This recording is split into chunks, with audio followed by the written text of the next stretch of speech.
Muy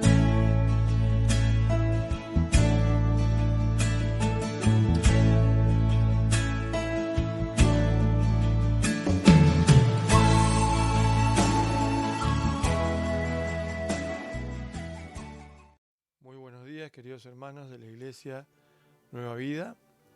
Estamos agradecidos por estar una vez más comunicándonos a través de este medio. Y bueno, rogando al Señor que pronto podamos estar congregándonos de manera regular que lo hacíamos antes.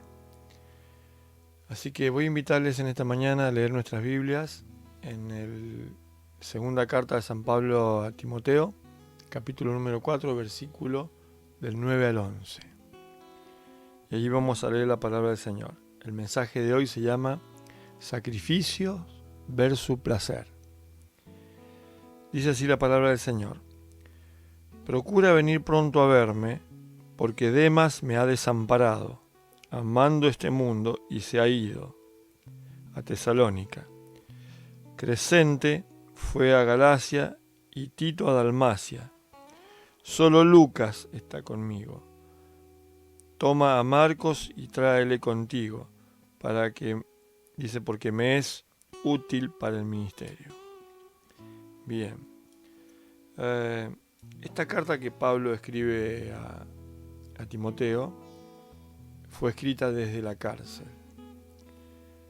Se encontraba Pablo prisionero, no por malhechor, sino porque predicaba el Evangelio de Jesucristo.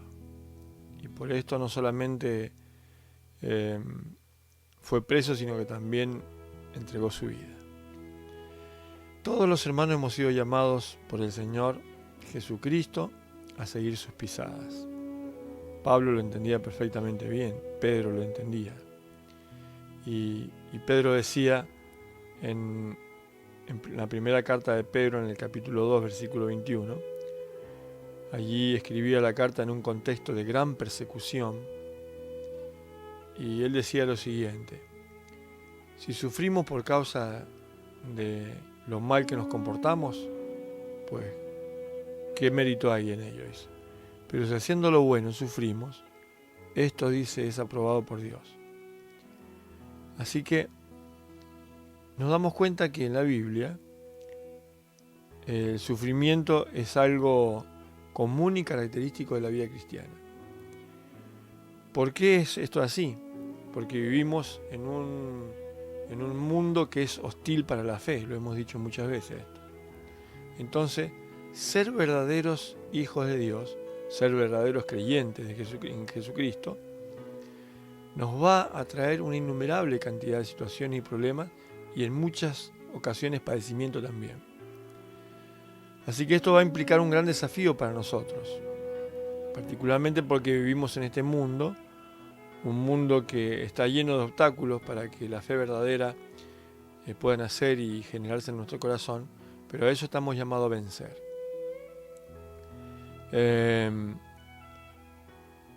Uno de los grandes obstáculos que tenemos nosotros los cristianos en esta sociedad en la que vivimos es que vivimos en una sociedad hedonista. El hedonismo es una filosofía muy antigua, griega, que enseña que el bien está identificado con el placer sensual. En otras palabras, ¿qué es lo que dice? Dice que si me siento bien con lo que estoy haciendo, quiere decir que está bien, si me provoca placer. Es así que hoy existe un eslogan muy común entre la gente joven que dice, bueno, cuando se cuestiona si es bueno o malo lo que hacen, dice, si te sentís bien, hacelo.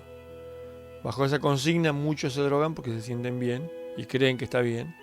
Muchos tienen sexo ilícito porque se sienten bien y creen que están bien. Y muchos adulteran porque se sienten bien y creen que está bien, pero no está bien. Así que esta es una actitud totalmente hedonista que enseña que el placer está relacionado con el bien. Así que si produce placer está bien. Esto ha logrado que el hombre y la mujer vayan en una escalada sin límite tras sus placeres, creyendo que hacen el bien. Pero qué mal que nos ha hecho como sociedad esto. Dice el diccionario que el hedonismo es una tendencia a la búsqueda del placer y el bienestar, y que es una actitud carente de moral, porque pone el placer por encima de las exigencias del amor a Dios y al prójimo.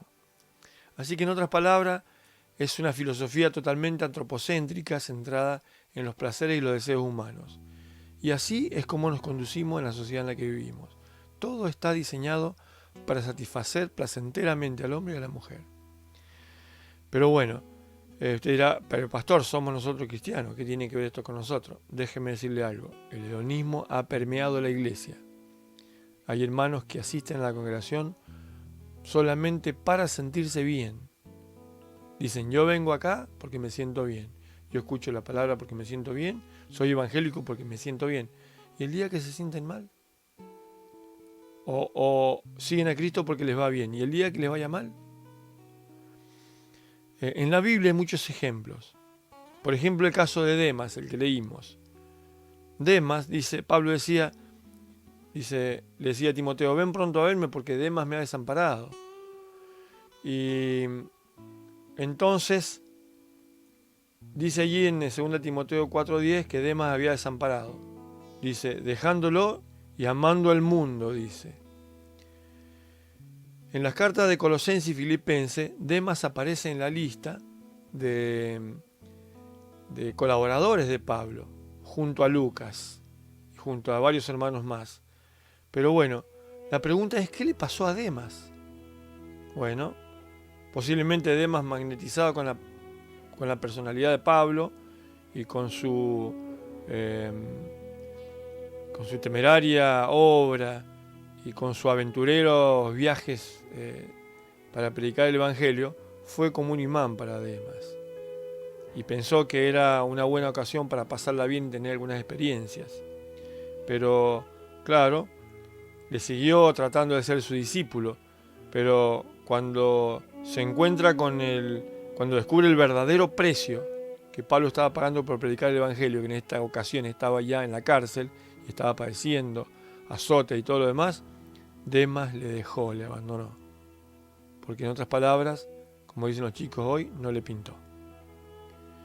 Así que a la gente, por eso es que están llenos los lugares donde le dicen, venga que va a parar de sufrir. Están llenos de gente que busca simplemente pasarla bien en esta vida, pero déjeme decirle algo, la vida cristiana verdadera estará teñida de sufrimiento. El libro de los Hechos dice, es necesario que a través de muchas tribulaciones entremos en el reino de Dios. Así que no va a estar carente de padecimientos ni sufrimientos la vida cristiana. Sí habrá algunas cosas buenas que nos pasarán, muchas, cuando experimentemos a Dios obrando en nuestra vida. Tenemos muchos testimonios de las victorias que Dios nos dio, nos ha dado, nos da y nos dará. Pero más allá de todo eso, quiero decirle que quien quiera vivir justamente en esta vida, dice la Biblia, sufrirá padecimiento, sufrirá persecución. Y bueno, eso es lo que no quiso Demas.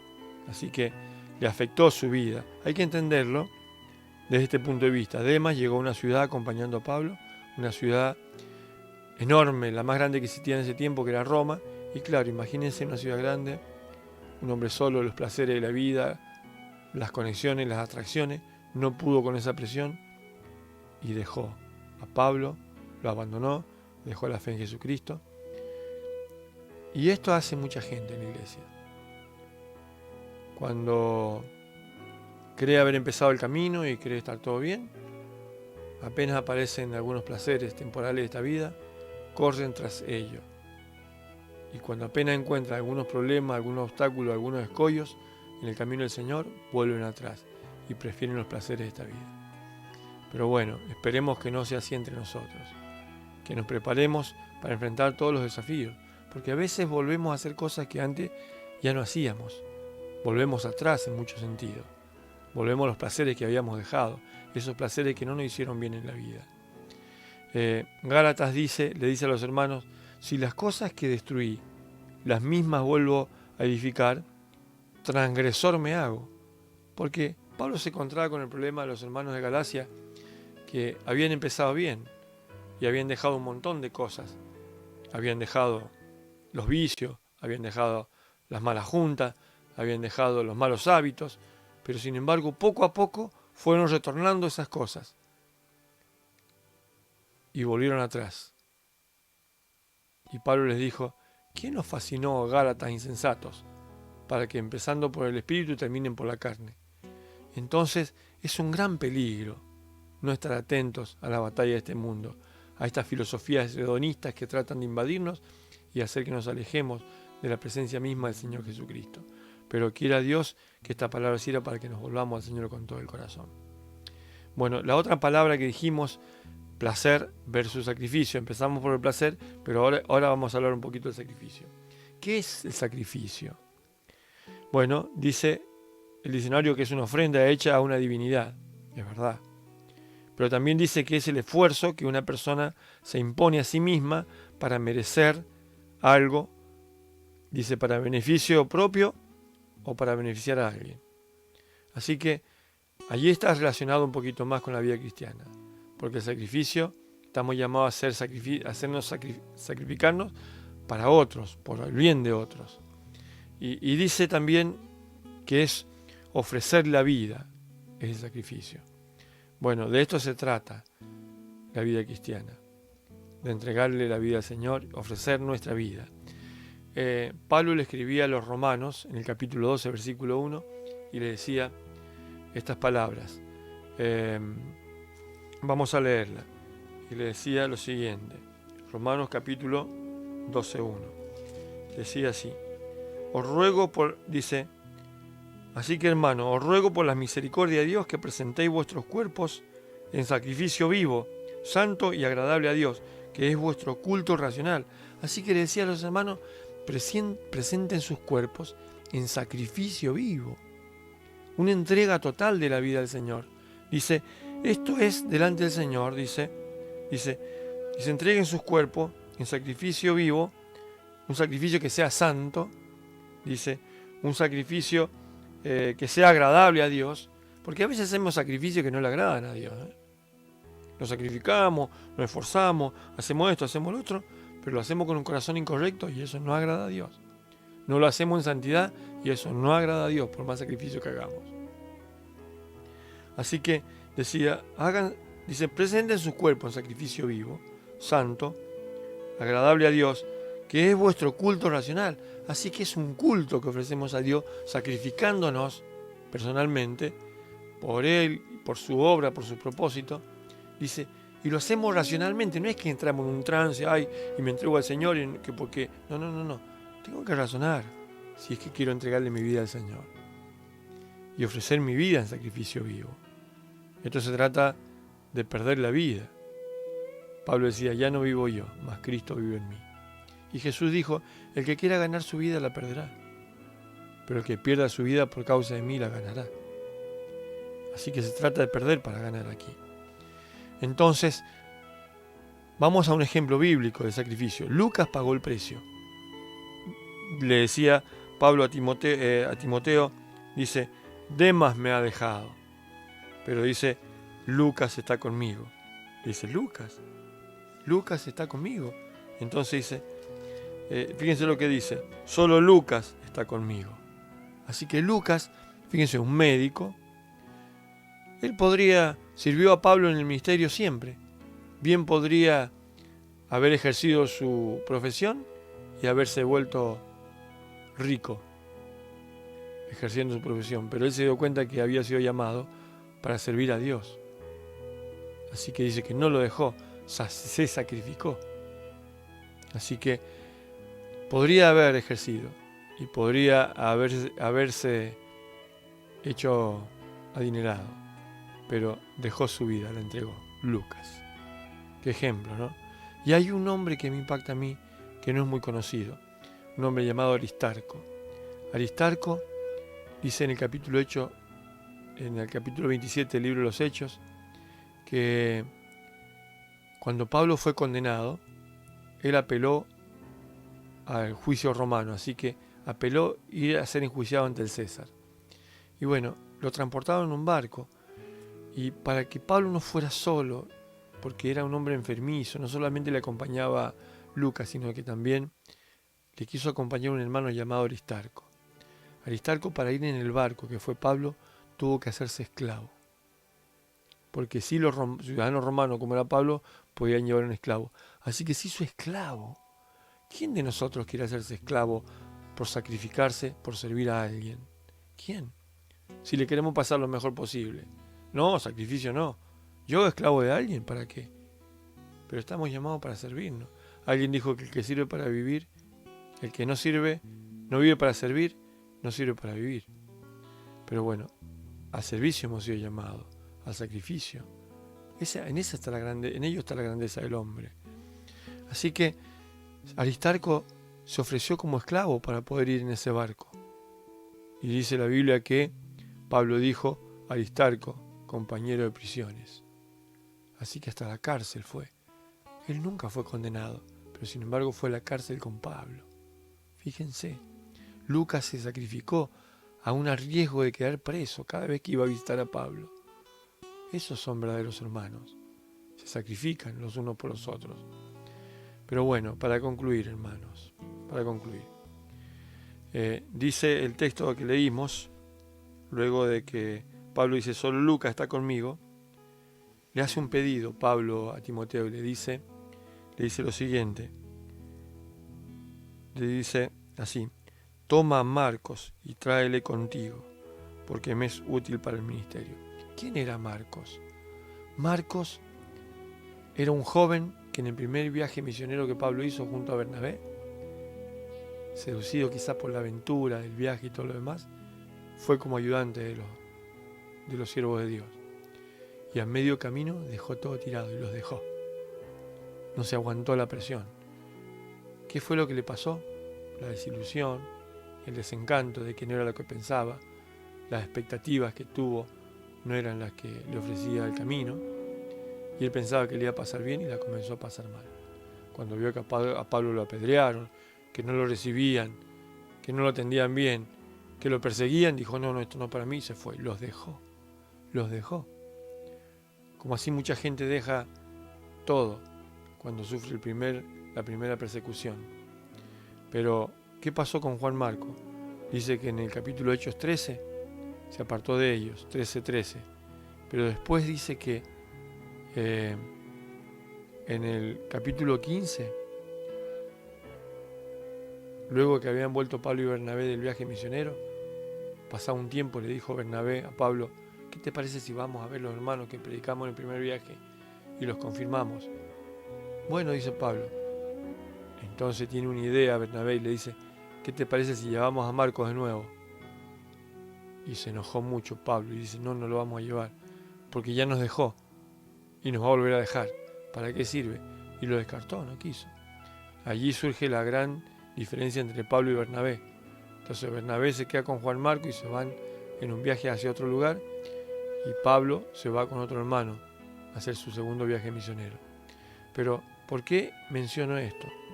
Porque Juan Marco tuvo una segunda oportunidad. Un día dejó todo. Pero lo que me impacta de Dios es que Dios es Dios de oportunidades. Si un día usted dejó todo, si un día le esquivó al sufrimiento, quiero decirle que Dios es Dios de oportunidades. Dios le va a dar oportunidad para que usted padezca por Él. Así que usted dirá, ¿quién quiere padecer? Sí, porque a eso fuimos llamados, a seguir sus pisadas.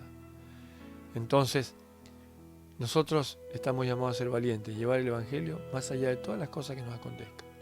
En el momento bueno, en el momento malo, cuando haya lluvia o cuando no la haya, cuando haya bendición o cuando no la haya. A eso fuimos llamados, hermano.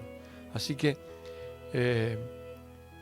el motivo de que se fue Juan Marco y los dejó puede haber sido el desencanto, la nostalgia del hijo mimado y cuantas cosas más. Pero allí en el capítulo 15 de Hechos tiene una segunda oportunidad. Y fíjense lo que pasa al final. Cuando Pablo le dice a Timoteo, tráeme a Marcos, que me es útil. Dice, porque me es útil para el ministerio. ¿Cómo había cambiado Pablo? ¿Cómo lo había tratado el Señor? El sufrimiento, hermanos, el dolor, nos hace mejores personas, nos hace entender muchas cosas. Fue menos rígido, más flexible y entendió de que Dios le dio una oportunidad a Marcos también, aunque al principio le falló. Así que Dios le da una oportunidad a usted también. Es posible que le haya fallado, es posible que le haya negado y es posible que le haya dejado también. Y es posible que usted esté construyendo nuevamente aquellas cosas que destruyó. Es posible que haya cedido a las presiones de este mundo tal cual cedió Demas. Pero quiero decirle que Dios le está llamando, y a usted y a mí también, para que nos volvamos a Él con todo el corazón, porque el Señor nos llama porque somos útiles para su ministerio, útiles para su obra. Así que anhelo con todo mi corazón que esta palabra, que es una palabra desafiante, que nos prepara para padecer en los caminos del Señor, para no vivir una vida aferrada al placer, porque los placeres de esta vida, la verdad que nos enemistarán con Dios, y que nos volvamos a Él con todo el corazón, para que su reino avance, para que cumplamos el propósito de Dios, y para que nuestras vidas sean vidas útiles para el reino de Dios. Que Dios les bendiga, queridos hermanos de la Iglesia Nueva Vida, y quisiera orar por ustedes.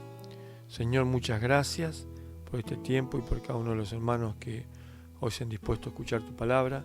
Ruego que los bendigas y que tu gracia los alcance en este día y que les ayudes y que les des fuerza en el momento de la dificultad, que la fe no les falte en el momento difícil, Señor, y que en estos tiempos, Señor, donde predicar el Evangelio es difícil y donde hasta padeceremos persecución, como dice tu palabra, sean nuestros hermanos queridos aquellos que lleven la bandera del Evangelio donde quiera que sea. Líbranos de las corrientes de este mundo, líbranos de vivir vidas hedonistas, inclinadas al placer por el placer mismo. Señor, no queremos hacer las cosas por sentirnos bien, queremos hacerlas por agradarte a ti, por alegrar tu corazón y por saber de que nuestras vidas son un sacrificio vivo que entregamos a ti todos los días de nuestra vida. Y te ruego que sea un sacrificio agradable, santo, Señor, que es nuestro culto racional. Dios mío, gracias, Señor. Venga tu reino en nuestras vidas, bendice a nuestros hermanos adultos mayores, guarda a nuestros niños en el hueco de tu mano y dejamos nuestras vidas en tus manos en el nombre de nuestro Señor Jesucristo. Amén. Dios les bendiga y bueno, ruego que la paz de Dios gobierne cada uno de sus corazones y sean bendecidos, queridos hermanos, en este día. Amén.